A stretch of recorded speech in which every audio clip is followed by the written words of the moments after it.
Chers tous, RHDP, pouvoir RHDP, pour le RHDP avec le RHDP. Voilà ce que M. Awa Don-Melo décrit sur les plateaux et à coups de conférences. Mais je voudrais rappeler à ce très cher monsieur que sous le pouvoir Gbagbo, parce que étant l'un des membres influents du FPI, il a décrié le fait que le pouvoir FPI de Laurent Gbagbo était un pouvoir sectaire et tribal. Pour ça, il a décidé de quitter ce parti et il a fondé le FPI Renaissance et il est allé à la recherche donc de financement. Il a fait contacter M. Hamon Léon pour que le président Henri Konan Bédié puisse lui apporter le financement nécessaire pour créer son parti et combattre celui de Laurent Gbagbo. Nous avons donc reçu son émissaire par 2 reprises à l'Hôtel Ivoire et à l'Assemblée nationale. Je ne sais pas s'il se reconnaîtra en cet émissaire, mais ce qui est sûr, M. Hamon Léon, et à ma présence, a reçu un monsieur un peu corpulent, aux cheveux grisonnants, qui était venu en son nom pour rechercher un financement auprès du président Bédié pour mettre en place le FPI Renaissance. Alors, lorsqu'il parle de pouvoir RHDP pour le RHDP avec le RHDP, mais il faut que M. Awa Don-Melo sache une chose. Quand on vient au pouvoir, on vient avec ses hommes et on gère avec ses hommes. C'est une chose, c'est le b.a.-ba de la politique. Comment voulez-vous que le président Ouattara arrive et vienne gérer avec des élus inconnus ou des gens qui sont opposés à lui? Mais il gère avec ses hommes. Il gère avec qui il veut. Le jour où il n'est plus là, ceux qui viendront avec leurs hommes et vont gérer le pays avec qui ils veulent.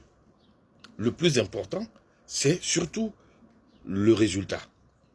Pour le moment, il a des personnes avec qui il travaille depuis de longues années et certainement que ces gens-là lui donnent satisfaction et donc sont toujours avec lui. Donc quand on veut critiquer le président Ouattara et le régime RHDP, vraiment, il faut sortir de cet aspect-là parce que même à la Maison-Blanche, lorsque Joe Biden arrivait, il a remplacé les 2000 salariés de la Maison-Blanche avec 2000 autres. Il est venu avec ses hommes. Et s'il part, ça sera la même chose.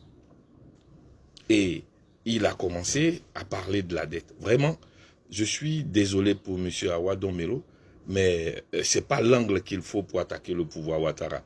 Parce qu'aucun pays au monde ne peut se développer sans endettement. On n'utilise pas ses propres ressources qu'on produit pour son développement. On s'endette pour son développement. Si vous utilisez l'argent que vous avez, vous n'en aurez plus pour payer vos fonctionnaires, vous n'en aurez plus pour gérer le pays au quotidien. On peut comprendre Tidiane Thiam lorsqu'il parle plutôt d'un endettement local. Lorsque Tidiane Thiam dit qu'il préfère qu'on s'endette de façon locale plutôt que à l'international pour garder sa souveraineté, ça peut se comprendre. Mais lorsque des critiques arrivent sous cette forme, on endette le pays, c'est pas le bon angle. C'est pas le bon angle parce que de toute façon, la Côte d'Ivoire, un petit pays comme la Côte d'Ivoire, n'a pas les ressources suffisantes pour les projets qu'il se donne.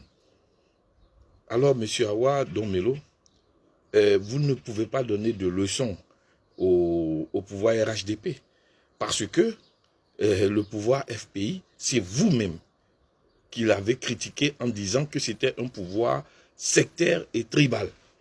Est-ce que vous pouvez vous dédire? Est-ce que vous pouvez nous dire aujourd'hui que non, je me suis trompé, Laurent Gbagbo n'était pas sectaire et tribal? Parce que sinon, votre parole, elle est totalement décrédibilisée et vos conférences ne sont que des conférences populistes, des conférences qui visent à induire les gens en erreur. Parce que il y a beaucoup d'autres sujets sur lesquels on peut discuter les choix du RHDP. Mais sur le sujet de la dette, vraiment vous êtes mal placé, sérieusement mal placé pour parler de ça. Quand Laurent Gbagbo parle de non, quand moi je suis venu, j'ai laissé 4 ou 5 000 milliards comme dette à la nation, mais avec quelle assiette, quelle enveloppe budgétaire? Aujourd'hui, le pouvoir Ouattara a multiplié l'enveloppe budgétaire par 2, par 3. On parle de 13, 14 000 milliards. On ne parle pas de 2 000, 4 000 milliards, on ne parle pas de 5 000 milliards. Donc, plus notre assiette budgétaire augmente, plus notre capacité d'aller chercher de l'argent ailleurs pour pouvoir continuer notre développement augmente. Ceci va avec cela. Il faut arrêter d'induire les gens en erreur. Parce que la politique mérite sincèrement que nous soyons sérieux et qu'on traite les problèmes du pays avec sérieux. Merci.